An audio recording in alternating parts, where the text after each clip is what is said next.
தேவஜனமே, இயேசுவின் நாமத்தில் உங்கள் யாவருக்கும் என் அன்பின் வாழ்த்துக்களை நான் தெரிவித்துக் கொள்கிறேன். கர்த்தர் இந்த நாளுக்கென்று கொடுத்த வேத வசனத்தை எடுத்து வாசிப்போமா? அதில் முதல் பகுதியை மாத்திரம் நாம் எடுத்துக்கொள்வோம். ஆதியாகமம் புஸ்தகம் 17வது அதிகாரம், அதில் 2வது வசனம். நான் உனக்கும் எனக்கும் நடுவாக என் உடன்படிக்கை ஏற்படுத்துவேன் அப்படின்னு சொல்லி நம்ம எடுத்துக்கொள்வோம். இந்த நாளுக்கென்று ஆண்டவர் இதை என்ன அருமையாக சொல்கிறார் என்றால், உனக்கும் எனக்கும் ஒரு உடன்படிக்கையை நான் ஏற்படுத்திக் கொள்ளப் போகிறேன் என்று. 2000 காலகட்டத்தில் ஒரு ஐஸ்வர்யவானுக்கு ஒரு மகளாய் இருந்த ஒரு மகள் நல்ல செல்வ செழிப்பாய் வாழ்ந்து கொண்டிருந்தார். ஆனால் அவருடைய சொந்தக்காரர்கள் அவருடைய ஐஸ்வர்யத்தையும் எல்லாவற்றையும் பார்த்து அவர்கள் கர்த்தரை அறியாதவர்கள் என்று தெரிந்ததுனால அவர்கள் முழு குடும்பத்திற்கும் செய்வினை ஆவியை அனுப்பி சின்ன பிள்ளையோட நரபலியை கொடுத்து முழு குடும்பத்துக்கும் செய்வனை வைத்து எல்லாரையும் கொண்டு போட்டாங்க. அதுல அந்த மகள் மாத்திரம் தப்பிச்சுக்கிட்டான். அப்ப எப்படி தப்பிச்சுக்கிட்டான்னா, அவளுக்கு புத்தி சுவாதீனம் இல்லாம போயிட்டு, அவளுடைய புத்தி மதிகேடா இருந்து ரோட்ல இருந்து பிச்சை எடுத்து அப்படி சாப்பிடுற வாழ்க்கை. எத்தனை வருடம்? 8 வருடம் அப்படி நடந்தது. அப்பொழுது அந்த இடத்திற்கு ஒரு பெரிய தீர்க்கதரிசி வருகிறார். 8 வருடங்களா சரியா அது தெரியல. அந்த இடத்திற்கு ஒரு பெரிய அப்போஸ்தலன் ஒரு மனிதன் வருகிறார். அவர் அந்த இடத்துல போறாரு, இவன் அந்த இடத்துல போறா. அப்ப அந்த இடத்துல இருந்து அவர் பாட்டு பாடுகிறார். காக்கும் கரங்கள் உண்டெனக்கு காத்திடுவார் கிருபையால்னு சொல்லி அந்த பாட்டை பாடும் பொழுது அந்த மனுஷனுடைய குரலை கேட்டவ அப்படியே நின்னா. கொஞ்ச நேரம் நின்னா. சரி திரும்பி இருதயத்தில் சொல்லலாம், திரும்பி அதை பாரு என்று. அவருடைய ஜெப நேரம் வந்து விட்டது. மெசேஜ் எல்லாம் கொடுத்து ஜெபிக்கிற நேரம் வந்துட்டது. அவள் திரும்பி அந்த ஜெபிக்கிற நேரம் ஒரு 5 நிமிடம் 10 நிமிடம் அதில் கலந்து கொண்டா. அவருடைய மன வாழ்க்கை மாறினது. அவர் எழுந்து அவள் வீட்டுக்கு போனாள். அவங்கள் சொந்தக்காரங்க அரண்டு விட்டார். ஏன்னா சொத்தெல்லாம் அவள் பேரில் தான் இருக்கிறது. சொத்துக்கு முழு அதிகாரம் அவளுக்கு தான் இருக்குது. அவள் வந்தாள். நான் நன்றாய் விட்டேன், நான் நீங்கள் எல்லாவற்றையும் பார்த்துக் கொள்வேன், நீங்கள் கவலைப்பட வேண்டியதில்லை, நீங்கள் உங்கள் வேலையை பாருங்கள் என்று அவர் சொல்லிவிட்டார். மறுபடியும் அவர்கள் போனார்கள். மறுபடியும் போய் அவர்களின் விரோதமாய் செய்வினை வச்சார்கள். அந்த மகளுக்கு மறுபடியும் செய்வினை கட்டுகள் வைத்ததினாலே அது மிகவும் பாதிப்பு அடைந்து தன் சரீரத்தை கிழித்து எறியத்தக்க அளவுக்கு அவர்களுக்குள் பேய் வந்து விட்டது. அவர்களால் அதை கண்ட்ரோல் பண்ணவே முடியல. ரோட்லெல்லாம் போய் முட்டி மோதி தலையை சுத்தி அடித்து கொண்டே இருந்தாள். அப்பொழுது அங்கக்குள்ள ஒரு டீ கடை இருந்தது.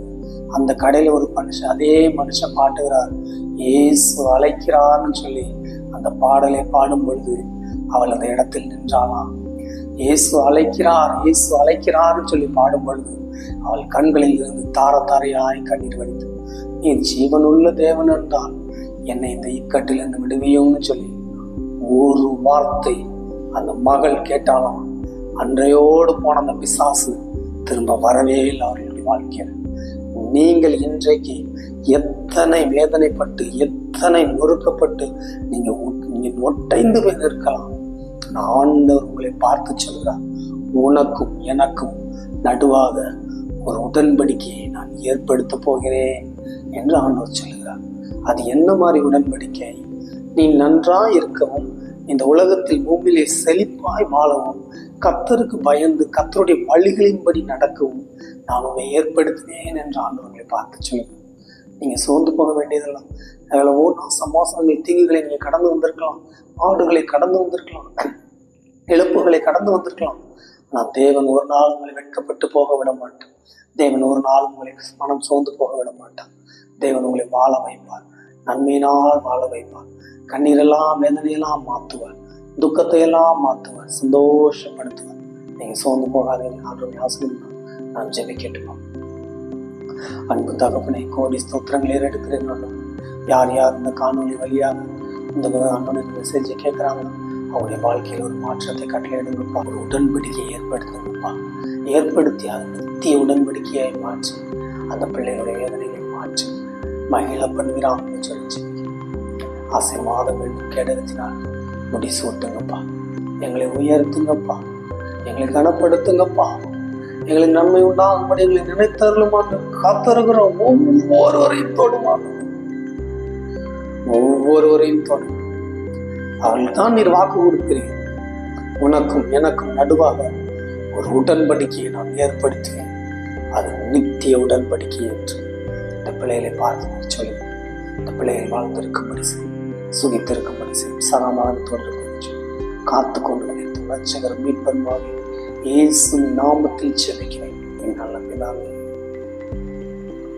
அவன் எனக்கு அருமையான தெய்வ ஜனமே, நாம் ஒரு நாள் சோர்ந்து போக வேண்டியதில்லை. கர்த்தர் நம்மளை அழைத்திருக்கிறார். நமக்கு எவ்வளோ பிரச்சனைகள் வரலாம். அன்பு மகளுக்கு பார்த்தீங்களா எவ்வளோ பிரச்சனை, சொந்தங்களால் வந்த பிரச்சனை, வெறும் கேவலம் ஒரு சொத்துக்காக குடும்பத்தையே அழிச்சாங்க. தேவனோ குடும்பத்தை வாழ வைக்க அவர்களை அழித்தார், இவர்களை உயர்த்தினார். அவர்களுக்கு ஆண்டவருக்கு சம்பந்தம் இல்லை. ஒரு வார்த்தை இந்த பாடலை கேட்கும் பொழுது என் ஆத்மா உயிர்ப்பிக்கிறதே. அப்ப இவர்கள் வணங்குகிற கடவுள் எவ்வளவு வல்லமை உள்ளவர். என்னை விடுவியோடு கேட்கும் பொழுது ஆண்டவர் விடுவித்தார், உங்களையும் விடுவிப்பார். நல்ல ஜெபிங்க, நல்ல வேதம் வாசிங்க, நல்ல சபைக்கு போங்க, கர்த்தரை துதிங்க, ஆராதிங்க, ஆண்டவரை ஆசீர்வதிங்க, சொந்து போகாதீங்க. God bless you.